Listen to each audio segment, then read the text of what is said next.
Go.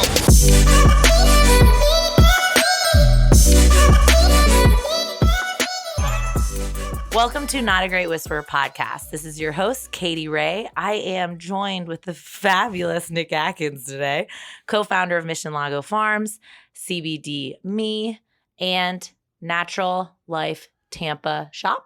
Tampa Bay. Yep. Cool store on Kennedy and Franklin. Kennedy and Himes now, first one. Yep. Amazing. Welcome to the show. First podcast, not first radio interview, but first podcast. First podcast. I'm pretty hype about it. I'm excited. Appreciate the offer. Do you want a glass of wine so you could relax a little bit at 10 a.m.? Perfect. We're going to talk about a lot of things today. Nick, of course, with your farm in Oregon and just kind of how you jumped out of corporate world. I've known you since college.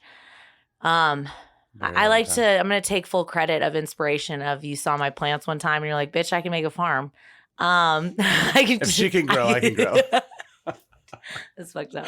But I'd love to just talk about how you decided to take the leap out of corporate. Sure. Because I'm assuming after college you had a good job. Sure. After college, had a good job. I was doing events through college and ended up in the hotel space. I worked at one of the major hotel players for about 7 years. Worked my way up from there. Put on some of the biggest conventions and trade shows and corporate events and things like that. And that's what I did. I was a global sales manager for Hyatt Hotels and loved it. I had a blast. I moved around to some different states. I worked at some different size resorts, and it sounds awesome. First of all, traveling that much. It was fun. No, working in the hospitality industry is really fun. The perks are great. You get free rooms, discounted rooms all over the world. So obviously, I love to travel. So that helps. That feeds that a little easier. But at the end of the day, I got to my fourth hotel, and I just wasn't happy. I wasn't happy. I hated my boss. I couldn't stand going to work, which is really weird because I will say the first 6 years with the company, I absolutely loved.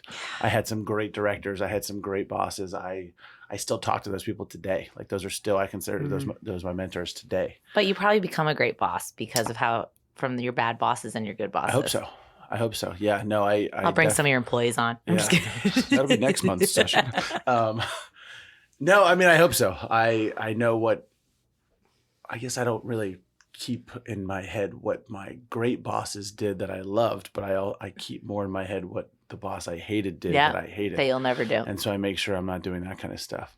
And actually, when I do slip up and do those kind of things, I think to myself, I don't want to be him. Don't do this. Yeah. So, no, it just came down to, I got into a situation where I didn't want to be there anymore. And the opportunity came up. This is when Florida first was getting into medical marijuana. Mm-hmm. My best friend and his family put together a team and said they wanted me to join them. And we were going to apply for a medical marijuana license. And I said, I don't smoke, but sure, let's do it. I hate my boss. I hate my job. This all sounds great. The timing worked out. And so I did. I quit my job after 7 years. I went out on top. I mean, I won every top award there was for Hyatt Hotels. I won the Elite Performer Award 4 years in a row, which is their top sales award. I was one of the top 5% of salespeople in the entire company. And I walked in my GM's office one day and quit. And his jaw hit the table. And he was like, wait, what? Wait, now? Yeah. You mean this isn't a joke? Yeah, no. And so I took the leap of faith. I'll tell you, not everyone was on board. My parents, what the hell are you doing? Well, kind of a split decision. My mom, more open to it than my dad. My dad didn't talk to me for a month, at least. I feel like that's generational loyalty when you're at somewhere, right? It's generational loyalty. I just think it's that generation. So, I mean, my dad had just recently retired from his corporate job after, 30 years. And so that's just what that generation does, right? You go to college, you go get this great corporate job, and you sit in here and pay into your 401k for 30 years. And making this other people money. You live cheaply. And that's just not what my mindset is. That's not what a lot of people our age and our generation is these days. And so our age is 22, by the way. 22 and a half. Yeah, we round down. So it was tough for him to comprehend that I was doing this, and he just couldn't understand for the life of him why I was doing this. And you tried to explain your game plan. Oh, explain the game plan, explained, the dream, the vision. And just where CBD was, or just where medical marijuana was. Medical marijuana. Yeah. And so he still thought I was crazy. He knew I had a good job. don't get me wrong, he probably loved the free hotel rooms too. So that might have been part of it. Who knows? But yeah, no, he couldn't see that. He couldn't comprehend that. And luckily for me, after a couple of years, it worked out, obviously. And now it's pretty funny because my dad will come out and work on my farm for me in Oregon now. Love it. And he's been out there probably 4 or 5 times. Obviously, he's got the electrical engineering mind, so he can take care of a lot of little farm projects that That's the coolest my feeling. staff isn't too keen on. Mhm. And yeah, he always says it. He's like, I would have never guessed that I would be working on my son's weed farm in Oregon, but here we are. That's awesome. Yeah, no, So it came full circle. during those 2 years, though, what did you really question yourself sometimes? Were you guys at like a low sometimes in the business where you're like, how are we going to produce this much? How are we going to do this? Or have you had like a steady pace? No, it's everybody sees all these amazing people getting into cannabis and hemp and seeing all these huge paper deals and people, quote unquote, making millions of dollars and tons of money and all this stuff. And the reality is people are not really doing that. And I think you've seen that just since April. I mean, the entire cannabis market has completely crashed. Every pot stock is completely, I think it's like 35% is the average. Everything is down at least 35% in our industry That's right huge. now, which is just insane. And so there are so many hurdles that I can't even start to explain the hurdles. And our saying for our company is 2 steps up, 1 step back, because that's always what it is.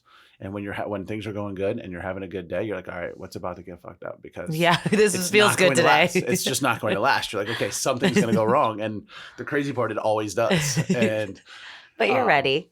No, so you have to be ready, and you have to, which was tough for me in the beginning. So in the beginning, I'm a very OCD, like, set plans, make sure, see it through, this and that, da da da. And so when all these things are going wrong and I have no control over it, and I was just like, what is going on? Like, what did I do?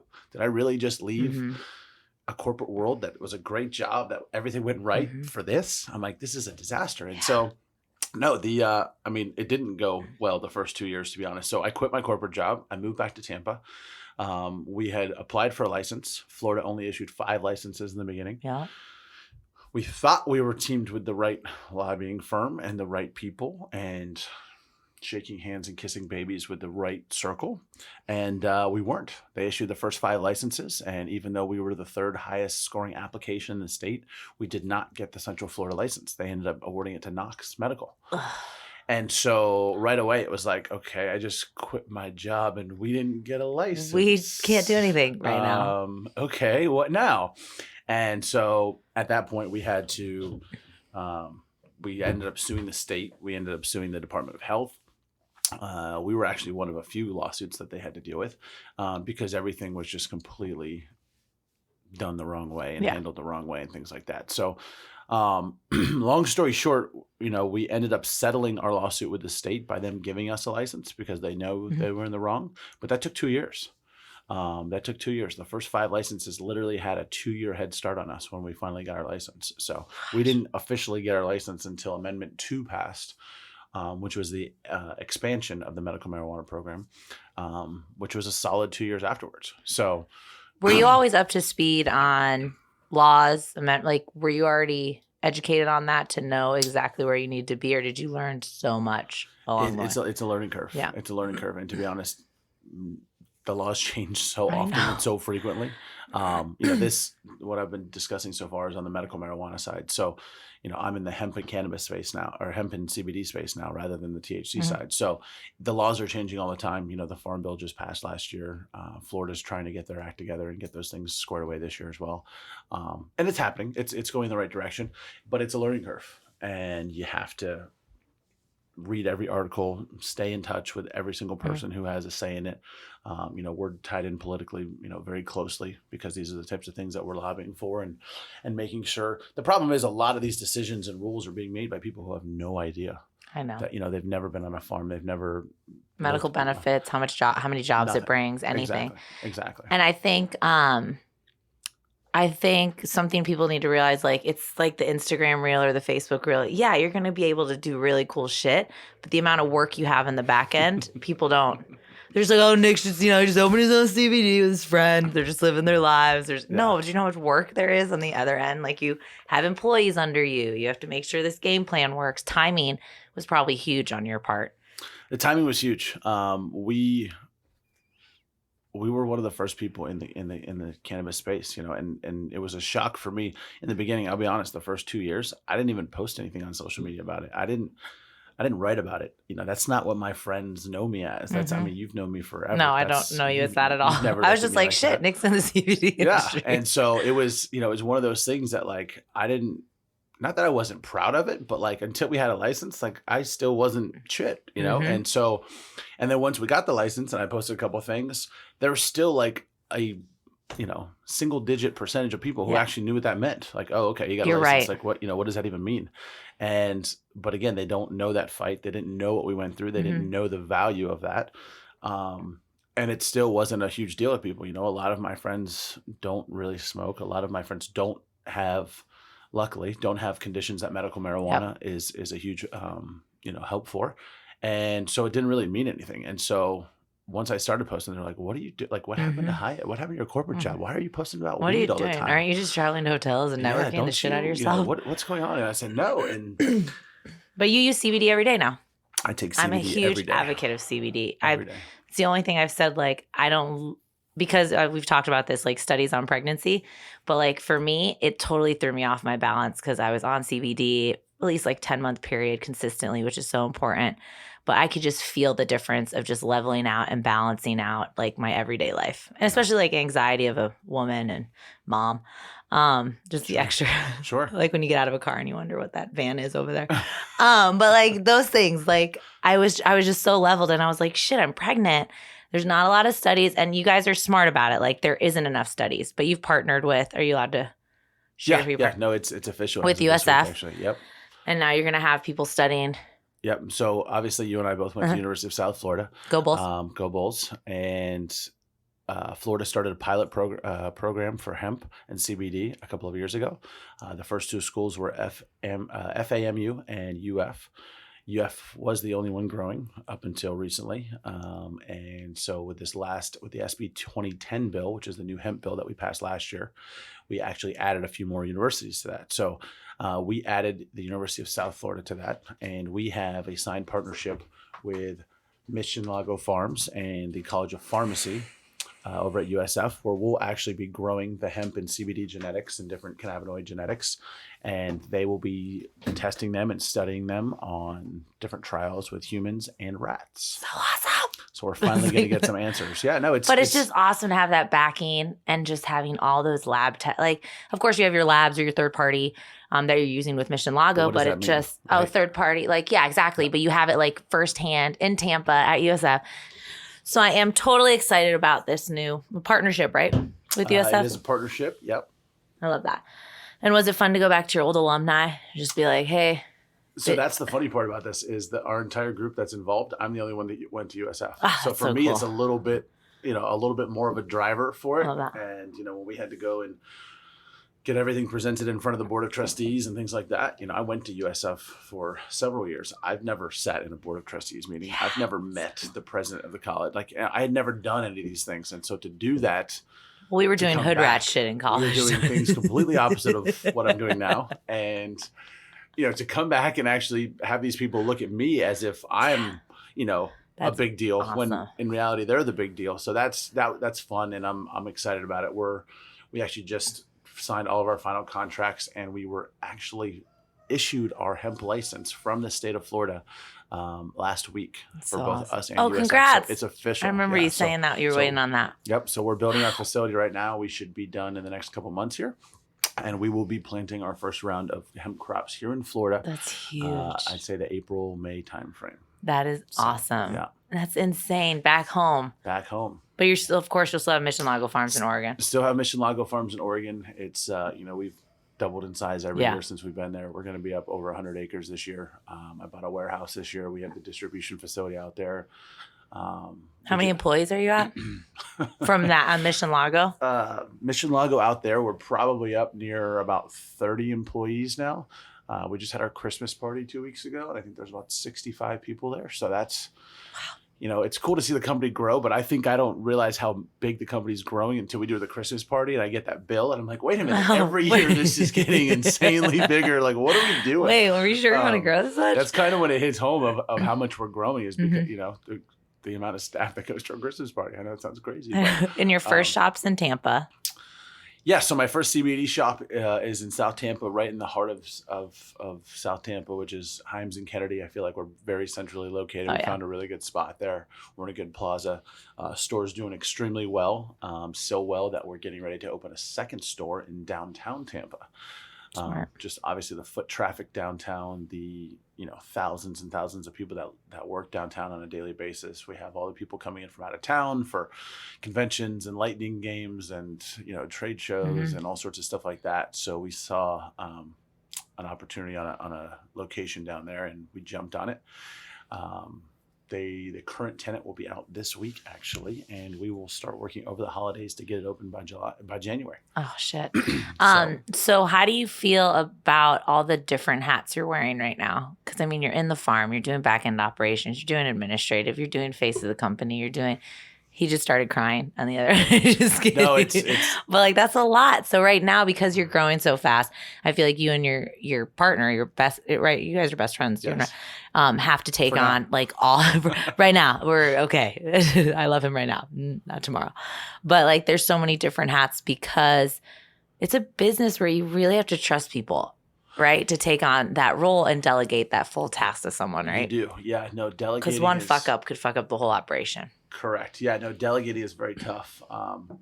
Luckily, over the last 4 years, we've gone through some bad employees, and we've obviously gained some really good employees. So we're building our team. I feel better about our team right now than I ever have. We have some really good, solid people underneath us, which is really making it easy there. We've found over the ventures that we've discussed here today that partners are very tough to deal with. It's very tough to find a good, hardworking partner that's trustworthy, that doesn't just want you to do all the work and that doesn't want me to do all the work, but is going to hold up his end of the bargain. I mean, I know that sounds super simple, but it's a lot harder to find than you think. So luckily me and Rhett, Rhett Simpson is my business partner, my best friend. I consider him a brother. Me and him have been best friends way before this even started. Mm-hmm. So, I mean, personality-wise, we've known each other. We know how each other act. We know how each other work. We know how each other, deals with everything like that. We've traveled a ton together. So business trips. And you're loyal. Like and we're loyal. It's been fun. We always say it, the stories that we could tell. We could have a TV show of just the shit that we go through. We'll bring Rhett and you together to just talk to yourselves. Yeah, no, we'll have to get Rhett in here at some point. I think I love what you guys are doing. And what award were you up for against some really big? What was the award? Yeah, so Hemp Game Changer? MJ BizCon, which is the largest cannabis convention in the world, had over 35,000 people this year. It's in Vegas every single year. Mm-hmm. And Rhett and I have been going to this convention probably for 6 or 7 years now.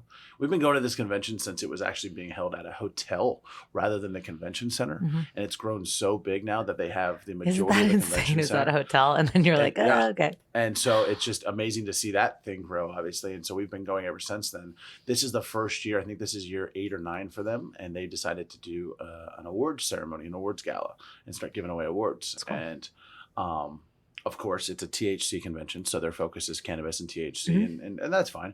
But they understand the growing hemp market. And so there was one award for the hemp space, which was the Hemp Game Changer Award. And somehow we managed to make the finalists. And so we were one of the top 5 finalists for that award. We did not win, but just to be put in that category and on that list with those people. I mean, out of the 5 people that were the finalists, I mean, 2 of them are public companies. The one that won just finished like their 6th round of funding. They've raised over $100 million. They're doing, and they're doing some really great things. I can't say anything bad about it. They actually do some really, really cool things. They do, they're actually bringing like tissue cultures of hemp plants to the International Space Station to try and grow them in space. I mean, that's the level that they're on. I think half their staff has PhDs. I mean, they're on a completely different level than us, but just to be like put in an award category against them, Canopy Growth was one of them.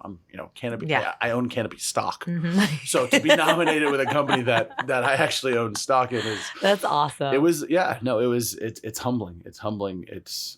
like you said before, the hard work that gets put in, people don't really No, they understand just see that. the cool part at the end. They see the cool part at the Oh, end. they got an award and they drove. Yeah, They rode in a jet to get there. yeah, Yes! you guys are in Vegas. Private Oh, plane. yeah, you guys are having fun and partying. I'm like, no, I went to Oh, Vegas and slept. yeah. Like This is my we time lost away. the award, and I went home the next morning. And I waved at everyone and said, hey. it's crazy. And then one of the other things I always tell people, when I worked at Hyatt hotels, I worked 40, 50, 60 hours a week, and it was just the worst. It was just dragging. Like, I'm watching the clock all day. I'm doing this. I'm like, oh my God, when do I get out of here? Mm-hmm. I probably work 3 times the amount of hours now. And I'm not joking at all. I work 3, 4, who knows how many more hours I work now. And it doesn't even feel like it. No, because you love it. I look at the clock and I'm like, oh fuck, it's already 5 o'clock. And you're directly affecting people's lives. CBD is such a big thing. And for someone like myself who enjoyed marijuana when I was younger, I can't do high THC. So CBD was amazing for me. Yeah. That little 0.3 is perfectly fine. I don't get that paranoia or anything like that. So I think you just directly affecting people's lives. And then, of course, when you hear your employees talk about it to other like patients or customers or however you call them, I think it's a very personal experience.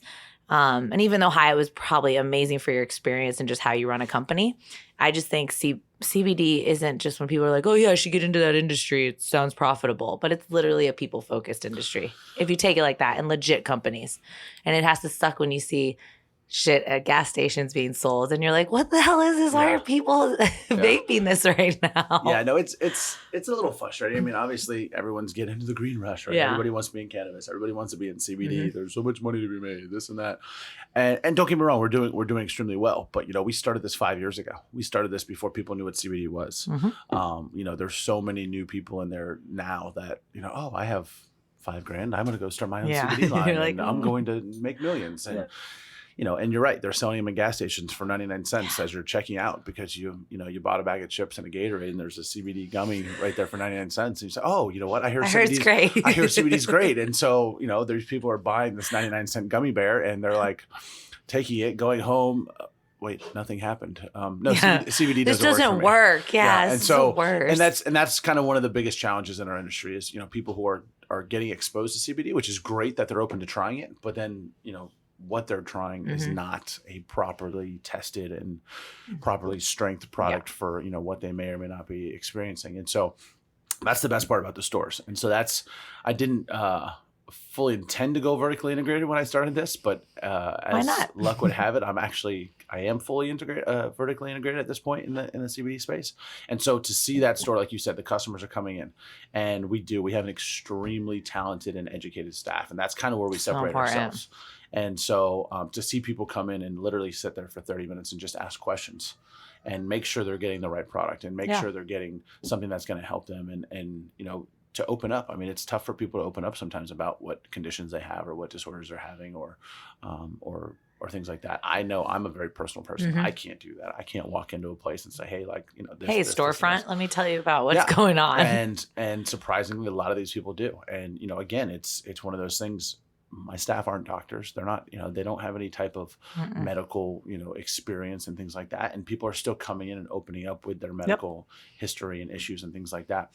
So it's good to see, people doing that. And it's good. It's amazing. Our return customer rate is insane. So it's like, once they come in the door, they get something, and I'm not going to say we nail it every time. I'm not going to say, yes, we gave them the correct product. No, but it's just the but they experience. Come in and they try something else. Hey, you know what? I didn't love the tincture. Let me try an edible. If I didn't love the edible, let me try inhaling it, and so there's just different, there's different things. And, it's really cool to see people come back on a normal basis and say, hey, this is the only way I get through my week. I have to be here. I have to take this.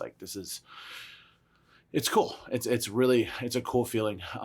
That's kind of why we got into this space. Like I was saying, my best friend, his family is probably the closest thing that I've seen to, our experimental and trials and things like that. His dad has Parkinson's. Yes. And, I've known his dad as long as I've known him. And so I've seen his Parkinson's kind of develop over the last 10 to 15 years, before they even knew it was Parkinson's. And so, and he's older and he's has a lot of medical problems, but once he started taking medical marijuana, once he started taking full spectrum CBD on a daily basis, just his quality of life, it was amazing to see the difference in that. Yep. And so that was even that's a cool feeling. It is a cool just to see feeling. that. And, not that we started out to do this for him or anything Yeah. like that, but that's something that is close to home that I see on a daily basis. I mean, I see, That's I know the amazing. good days he has, I know the bad days he has, and because I spend enough time around him, and it's cool. It's cool to affect those people's lives like that. I love that. So when you opened the store, was one of your things kind of how many medical dispensaries went up at the same time? Like medical marijuana dispensaries and competing against them, or is that not really affected by CBD? Yeah, a lot of people ask that question. We had Fox 13 News come in and ask us that same Really? question. Yeah, Oh. they I didn't see that interview, but I did a took whole- their question. Yeah. It should be a reporter. No, they did a whole thing about how our business is booming because of medical marijuana, and I was saying, did you do it so you weren't really close to any other dispensaries, or did you do it so you were close to others? Like, was that any part of your decision? In terms of location, Yeah. No, that actually didn't have anything to do with it.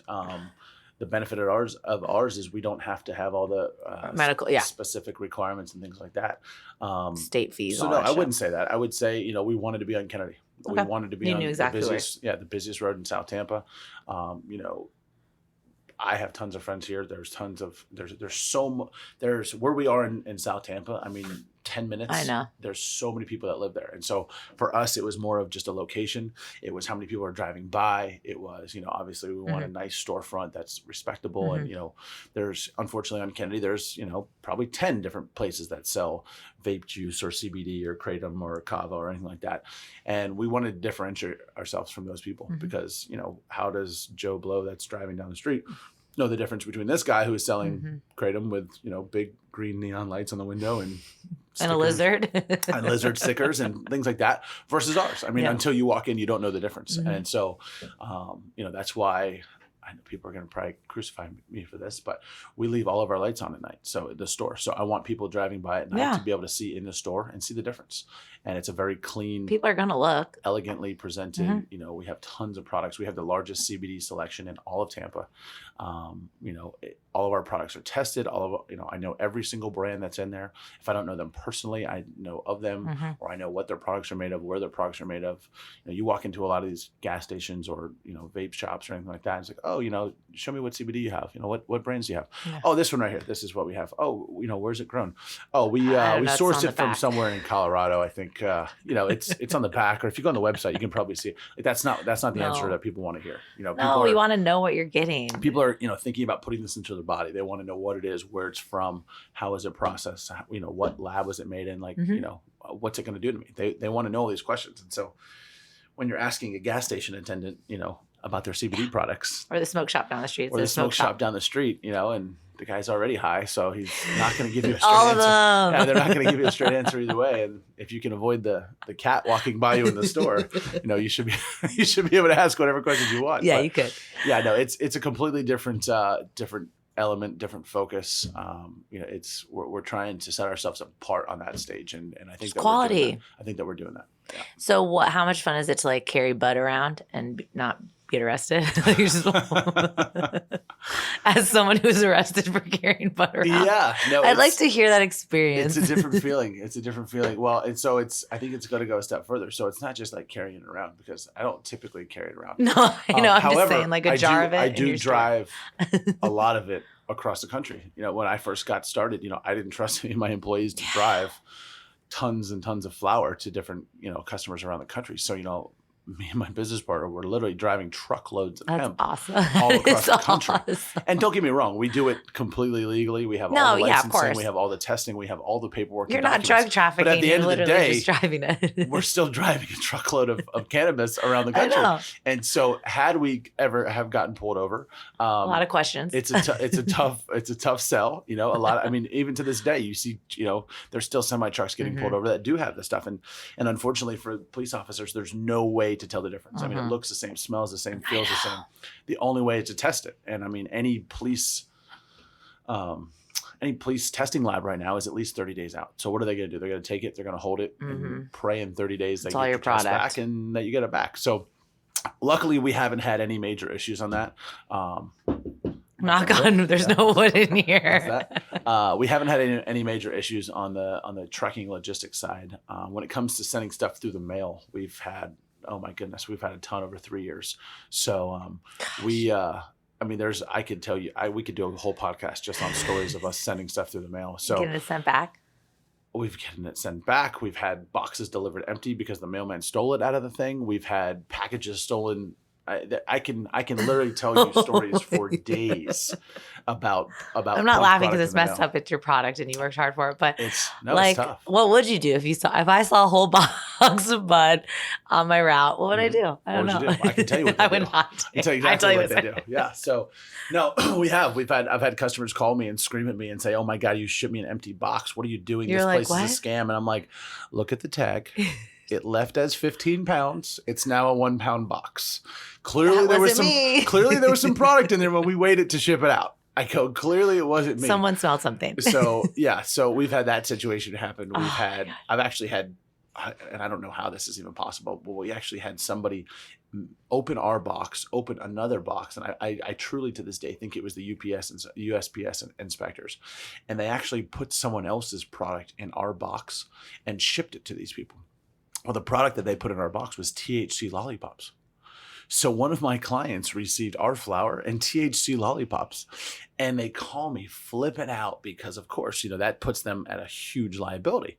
And I said, I completely understand. I go, but we don't have THC lollipops. I go, there's literally no way that came from us. Oh my God. And so, can you send them to us? No, I'm just kidding. Can you send them back? You want to send them back? No, but legitimately, somehow they open the boxes and they do. They open a lot of them boxes and inspect them and things like that. And somehow they put the wrong stuff back in the box. And how they didn't inspect the THC lollipops and actually put them back to get sent, I have no idea. They were supposed to stop them because obviously that is fully legal. Like a bag full of THC lollipops. They delivered THC lollipops to one of my customers one time, and it was just like I didn't even have an excuse for him. I'm like, I literally can't even explain to you how that can happen. Don't make these. And of course, luckily, he was a pretty long-term customer, so he knew us, he trusted us, he's ordered from us before. Mm-hmm. We've never had any issues. So he was like, dude, he's like, what the hell's going on? I'm like, I literally don't know.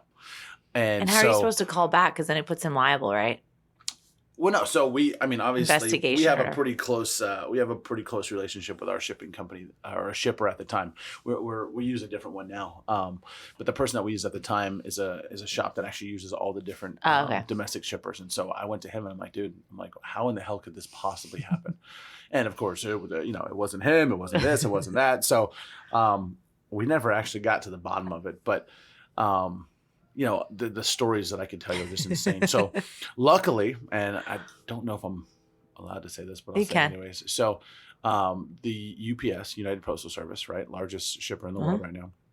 So they actually just started a beta program about a month and a half ago to allow hemp flower shipments through the mail with their knowledge. So before it was always, no, they won't do it. No, they'll hold it. They'll send it back, whatever it is.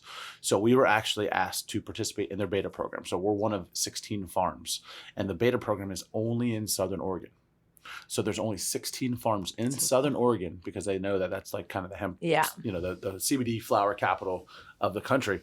And so we had to go through this whole, background check. They looked at all of our tests. They looked at our facility. They came in and inspected everything, like all this type of stuff. Well, we are legally and allowed to ship hemp flower anywhere in the country now with UPS. There's documentation. There's our normal documentation there, but they actually have their own documentation that certified we have to put letter in there as well. So if it gets to, let's say, New York, and the UPS person in New York says, "Oh my God," they decide to open it and they see that it's THC flower, or not THC flower, but they see that it's cannabis flower. They think it's THC.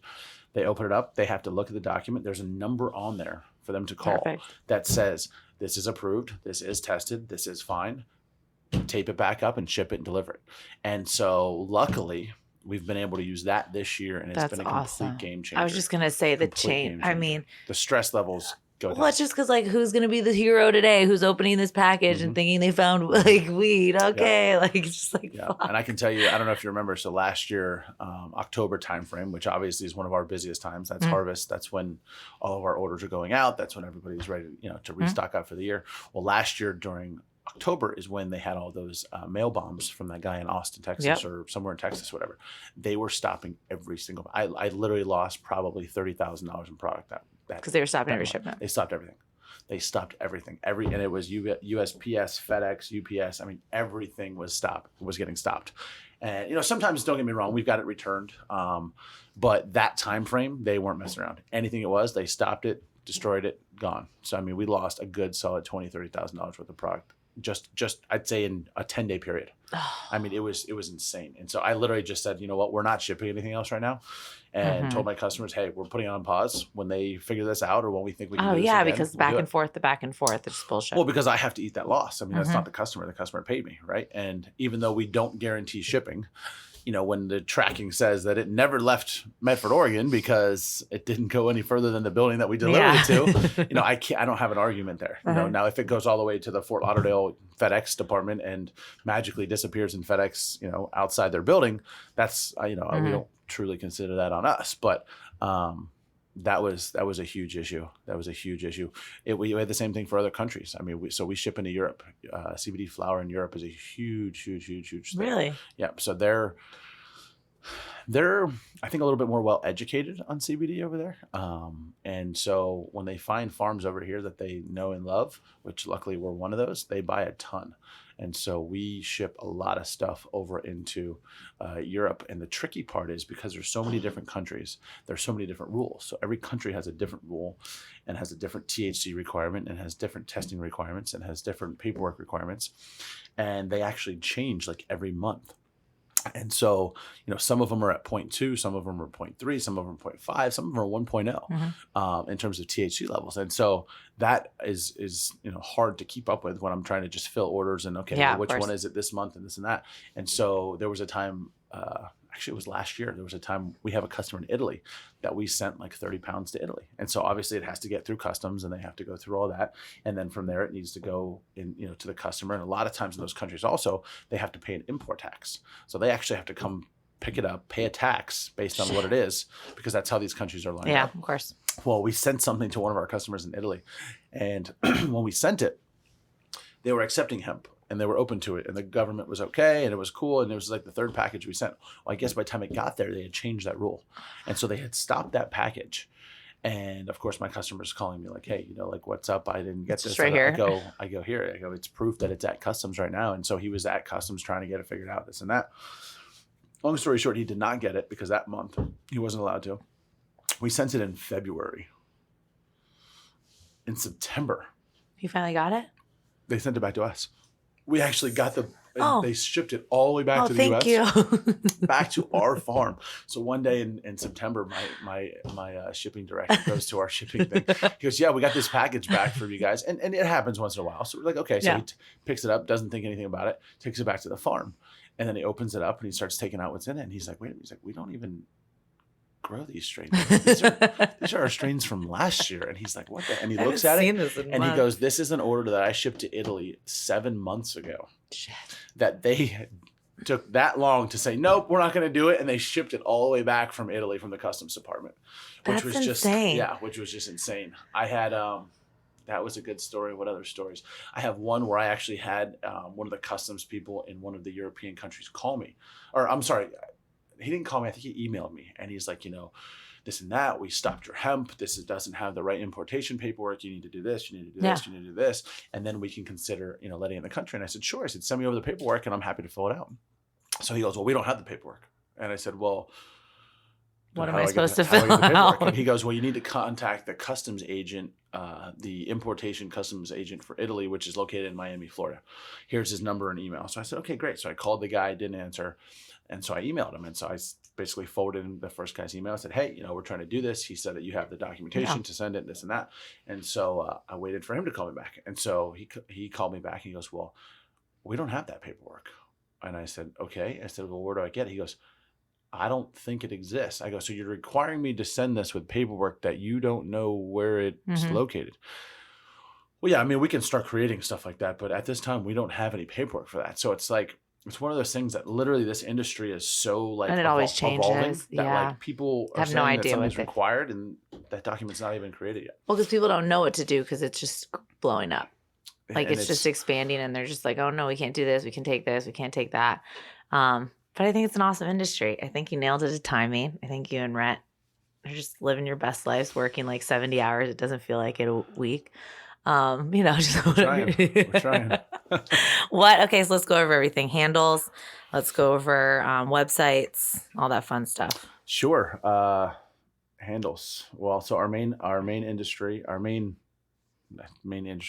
company is Mission Lago Farms. Website is missionlagofarms.com. It's not Largo. So I know creative. a lot of people in Tampa There's Bay no here R in there, you think guys. there's an R. There's Lago. not. It's Mission Lago, Mission with 2 S's. So that is our main farm in Oregon. Obviously, it's going to be a branch of our East Coast operation here with USF once we get to that point. Still be called Mission Lago? It'll be still Mission Lago Farm. It's actually Mission Lago Research Facility is what it is, which is pretty cool. And the Instagram handle for that is Mission Lago Farm CBD. My own personal one is Next, NEXXT, Nick, NICK. We have Natural Life Tampa Bay. Yep. So that's my CBD store on Kennedy, as well as the new one in downtown. It'll be naturallifetampabay.com or at Natural Life TPA. Instagram shut us down like 5 times, so I had to keep coming up with creative alterations, Damn you, IG. alliterations of the title there. But hopefully this one lasts a little bit longer. Really? No, that's another thing. I mean, so Facebook and Instagram are not okay with CBD. I didn't know that. Okay. Oh, I've had my farm one shut down. I've had my store one shut down probably 4 or 5 times. My CBD line, actually, we didn't even talk about my CBD line. I know. So CBD Me is at CBD Me. MI. Which you'll find all this on Not a Great Whisper and katieray.com. I'm a huge advocate of CBD Me. We appreciate that. Yeah, I'll be doing a workshop in January, but I love it. I think it's good to know somebody and trust somebody's product, because I love to educate people on it, and have a product to back it up is, I think, super important. But it's nice to just know people are on the same mission to just helping people live their daily life, just quality of life, really. No, there are a lot of extremely talented and knowledgeable people out there that are in this space that, it's good to meet them and get latched onto them and follow what they're doing. But on the other hand, there's a lot of people who have no idea what they're doing, and they're just out there trying to make a buck and great industry to be in. Let me do this. Pushing whatever they can to try and make a little profit. And there's, unfortunately, it's giving some of this industry a bad name, but those are the bad players that just make it a little bit more difficult when it comes to the regulations and laws and things like that. But no, we didn't talk about that. So second Saturday, we're doing a new series at the Natural Life Kennedy and Himes store.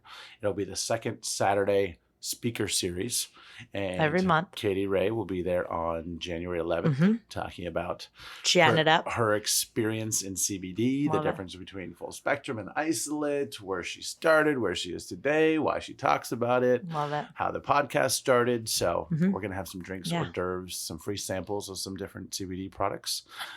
So definitely come on by. And that's important too, because CBD doesn't taste good. I mean, you can't ever just say just with the right flavoring of CBD. No, but exactly. So then if you find a flavor, vanilla almond, but if you find a good flavor for it, because I mean, it's not the greatest tasting thing. And some people are just so sensitive with that. And you're just like, it's good for you though. Just it's like your fucking vitamin. The same way. It's your vitamin. I've never been a big smoker, so the full spectrum taste to me has never been something that I was really excited about. And as crazy as it sounds, full spectrum products are our top sellers. Yeah, so what should be.